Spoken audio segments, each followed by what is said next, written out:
Because now it seems every rule I made built a wall instead of a bridge. The day I found that chat, something in me cracked. After confronting Fumi, she went silent. Her face turned pale, her lips trembling. "You had no right," she said quietly. "I'm your mother," I replied. "I have every right." Her voice shook. "You read our private messages? You stalk us. You take our phones. You go through our things. You don't even trust us to breathe." My chest tightened. "You don't understand. I do this because I love you." "Love?" she shouted. "You call this love? You don't even see us as people." Tola came running in, hearing the shouting. "Mom, please stop," she said. "Stop?" I turned to her. "Do you even know what you said about me in that chat?" Tola froze. "You read that?" "Yes, I read it, every word." Tears filled her eyes. "That wasn't for you to see. I wouldn't have to if you weren't lying to me all the time."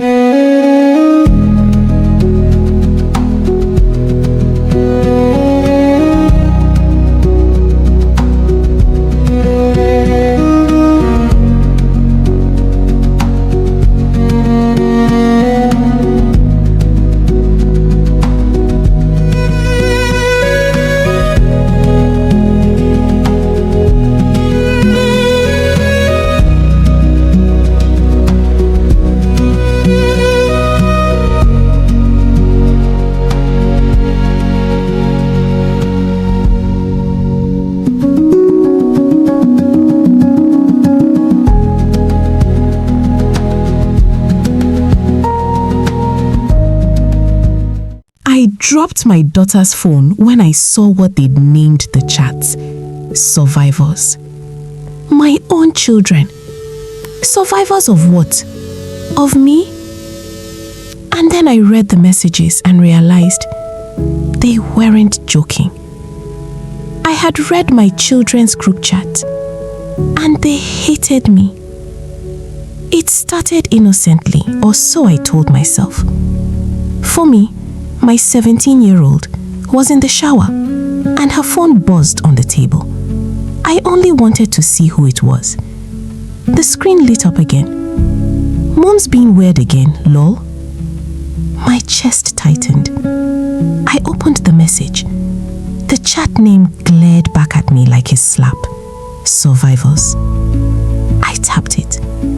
There they were. All three of them. Wale, my eldest, at 20. Fumi, 17. Tola, 15. My entire world, packed into one secret corner of the internet. And they were talking about me. She went through my drawers again. She checks my phone every week. She treats us like prisoners. I swear I can't stand her voice anymore. The words sliced through me like knives. I scrolled further, my heart pounding louder with each message. Then I saw Wale's name again. My firstborn, my pride, the one I thought still respected me. This is why I left home early. The day you both turn 18, you're moving in with me. I promise you'll finally breathe. The world tilted. For years, I had worked myself to the bone for these children. I had been mother and father. Their father was away for months on military deployments while I carried the weight alone. I cooked, cleaned, monitored, and sacrificed everything so they could have a good life.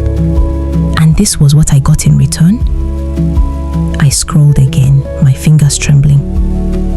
She's paranoid. She treats us like we're 5. I don't even feel safe telling her anything anymore. My hands began to shake. I felt the blood rush from my face. My own children, the ones I stayed awake praying for, had turned me into the villain in their story. The phone nearly slipped from my hands. I pressed it to my chest, trying to stop the shaking. When Fumi came out of the shower, humming, wrapped in a towel, I was already sitting on the edge of her bed, clutching her phone like evidence. She froze. Mom, what are you doing with my phone? I stared at her. Words burned in my throat, but only one sentence escaped. After everything I've done for you. The look on her face told me the truth I hadn't wanted to see. It wasn't a misunderstanding. It wasn't teenage rebellion. They truly hated me. I have 3 children. Wale is 20, the eldest. Fumi is 17 and Tola is 15. Their father, David, is a military man, disciplined, loyal, and gone for most of the year. When he's home, he is quiet and calm, the opposite of me. I've had to be loud, firm, and alert because someone had to be. People say I'm strong, but they don't understand that strength for me was never a choice. It was survival. David was already working outside Lagos when Wale was born. I raised that boy while balancing my nursing shifts at the general hospital and selling pastries on weekends. I told myself that my children would never lack anything. Not food, not education, not direction. We're just happy. And I kept that It promise. really is a perfect day. I turned into the kind of mother who tracked where everyone was, what they were doing, and who they were with. I kept lists. I monitored friendships. I checked school bags and phone messages. I saw it as love. When Wale was 16, I found out he had skipped lessons to hang out with friends. I grounded him for 2 weeks. He barely spoke to me for the rest of that month. He left home at 18 to attend university in Ibadan. He never truly returned. I used to call him every night. Sometimes he answered, other times he didn't. He said he was busy, and I tried to believe it.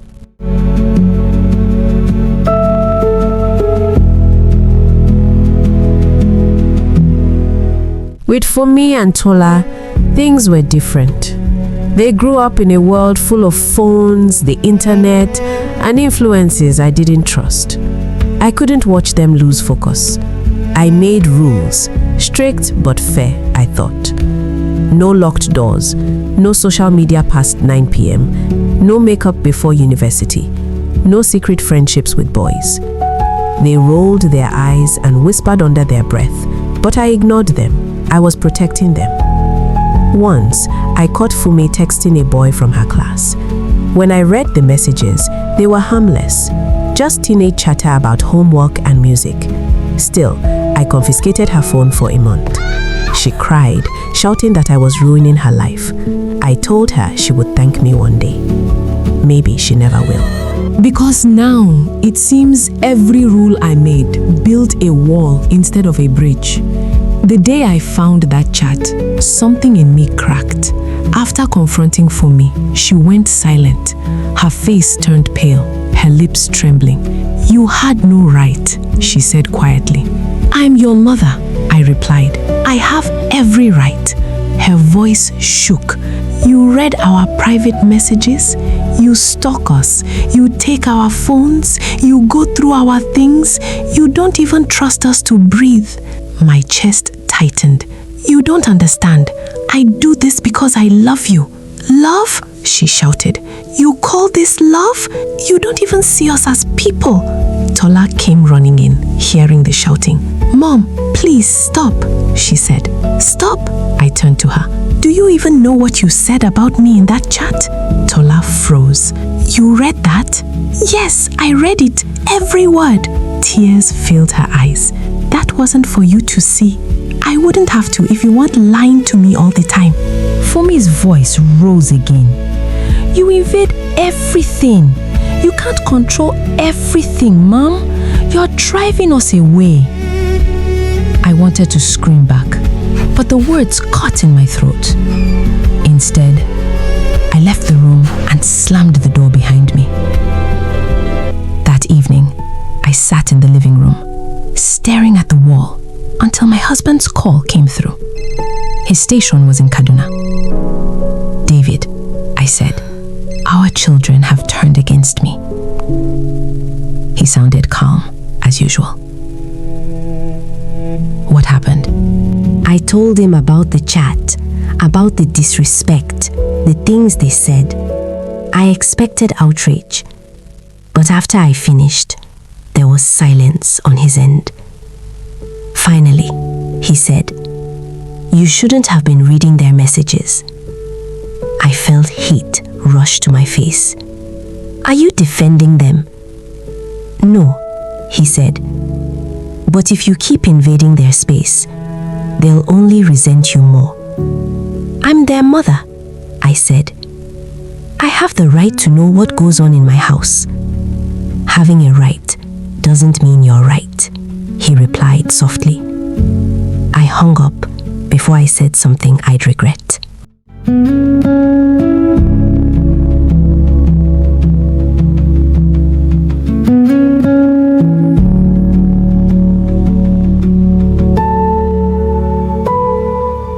The next few days were unbearable.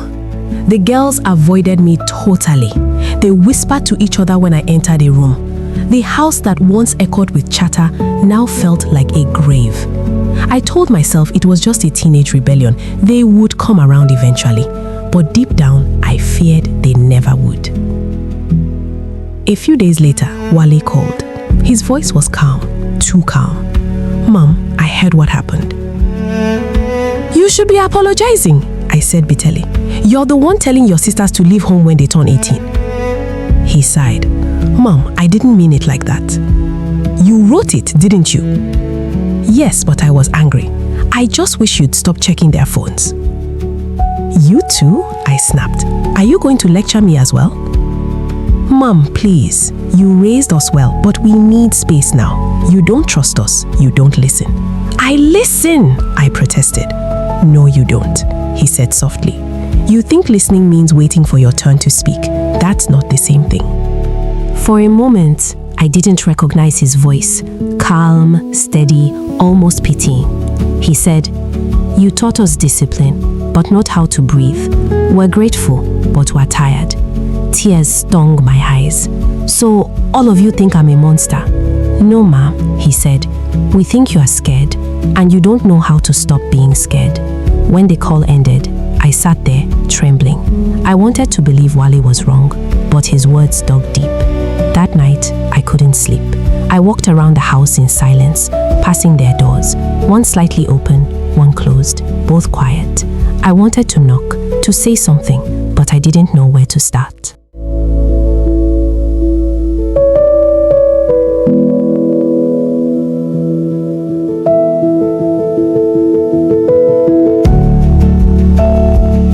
In the morning, I made their favorite breakfast, yam with fried eggs. I placed their plates on the table and waited. They came down together, whispered something to each other, then ate quietly. I asked gently, "Can we talk?" Fumi nodded without looking up. "I'm sorry," I said slowly, "if I made you feel like I don't trust you." Tola looked up for the first time. "Do you mean that?" "Of course I do, but you must understand. I only want what's best for you." Fumi sighed. "Mom, we know you love us, but you don't see us. You only see danger everywhere." Her words hurt more than I expected. "You think I enjoy being strict?" I asked. "I stay awake every night worrying about you. If something happened to any of you, I'd never forgive myself." She softened. "Then please, just talk to us. Don't spy on us." I nodded, though a part of me still believed they needed supervision. Love, I told myself, wasn't always soft. But later that night, when they laughed together in the next room and stopped talking as soon as they noticed me, I realized something had changed. I had lost something that rules couldn't rebuild. I still check their rooms sometimes, but I don't touch their phones. I promised myself that much. David came home last month. The house brightened up immediately. Laughter returned, even if I wasn't involved. One night after dinner, he said, "They are opening up to me again. You should try sitting with them more." "I do," I said. "But they shut down when I talk." "Because you talk at them, not with them," he said gently. I glared at him. "You don't understand. You weren't here." He sighed. "I know I wasn't, and maybe that's part of the problem. You had to carry everything alone, but it doesn't mean you're always right." His words stung, but I didn't argue. Now, I try to give the girls more freedom. They go out, sometimes to church youth meetings or study groups. I still call every hour, but at least they go. It's progress, I suppose. Wale visits on weekends sometimes. He talks to them more than me, but that's fine. At least they are bonding. Wale told me last week, "They're happier now, Mom. Thank you for easing up." I smiled, though my heart felt hollow. They're happier without me controlling them.